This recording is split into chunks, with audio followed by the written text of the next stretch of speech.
Μείνετε σε αυτό το βίντεο, θέλω να σας κάνω μια αυτοαποκάλυψη, δηλαδή θα σας μιλήσω λίγο για εμένα, αλλά ο σκοπός είναι λίγο να σας δώσω κάτι το οποίο μπορεί να σας βοηθήσει όσο αφορά τα όνειρά σας. Okay. Άρα γενικότερα αυτό στην ψυχοθεραπεία που κάνω τώρα το λέμε αυτοαποκάλυψη, δηλαδή μερικές φορές ανοιγόμαστε, λέμε και κάτι προσωπικό δικό μας, όχι όμως για να μιλάμε για εμάς, γιατί το αντικείμενο δεν είμαστε εμείς, το κάνουμε γιατί μπορεί ίσως κάτι αυτό να προσφέρει σε κάποιον άλλο. Επομένως σκέφτηκα ότι μπορεί να είναι χρήσιμο αυτό για κάποιον ο οποίος έχει όνειρα και παλεύει για αυτά τα όνειρα και δυσκολεύεται. Σήμερα λοιπόν με μια συνάδελφο στη δουλειά πέρασα, όπως συχνά περνάω, φανταστικές μέρες και σήμερα και χθες. Πολύ γρήγορα θα σας περιγράψω τη σημερινή μου μέρα και τη χθεσινή. Λοιπόν, αρχικά χθες, και θα σας πω τι σχέση έχει να κάνει αυτό με τα όνειρα. Χθες στην ουσία πληρωθήκαμε και εγώ και οι συνάδελφοί μου από τη δομή για να κάνουμε τι?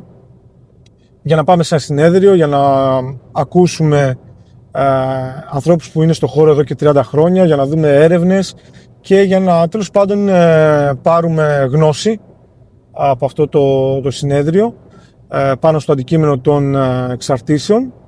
Κάναμε τα διαλύματά μας, φάγαμε, ήπιαμε, συζητήσαμε, ήπιαμε τους καφέδες μας, ξαναμπήκαμε στις αίθουσες και περάσαμε πάρα πολύ ωραία. Και ήταν μια μέρα εργασίας, όπου δηλαδή πληρωνόμασταν για να το κάνουμε αυτό. Που είναι καθαρά ευχαρίστηση, έτσι. Δηλαδή, εγώ κάποτε, σαν φοιτητής, πήγαινα και στη συνέδρια, δεν ήταν ανάγκη να κάποιος να με πληρώνει, ούτε ήταν ανάγκη να μου δώσουν κάποια βεβαίωση. Πήγαινα και τρύπωνα και χωρίς να υπάρχει πληρωμή από πίσω. Ήταν καθαρή ευχαρίστηση. Και χθες, όπως και πολλές άλλες φορές, συνειδητοποίησα ότι εγώ σήμερα πληρώθηκα για να κάνω κάτι το οποίο πραγματικά με καταευχαριστεί. Και όχι μόνο χθες, και άλλες μέρες. Και σήμερα και αύριο έτσι θα είναι και γενικότερα έτσι είναι. Σήμερα, για παράδειγμα, πάλι το ίδιο πράγμα. Πήγα πήγα στη δουλειά.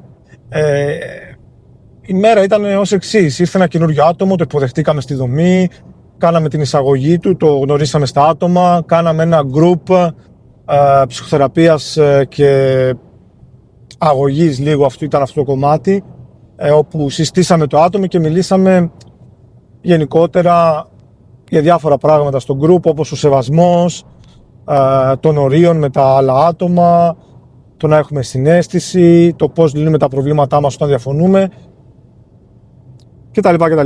Και μετά από αυτό ήπιαμε τον καφέ μας και πήραμε τα παιδιά, τέλος πάντων τους κυρίους της δομής και βγήκαμε και κάναμε μια βόλτα έξω από τη δομή. Περπατήσαμε στη φύση, είδαμε πάρα πολύ ωραία δέντρα, γιατί τώρα το φθινόπωρο είναι και πάρα πολύ όμορφα.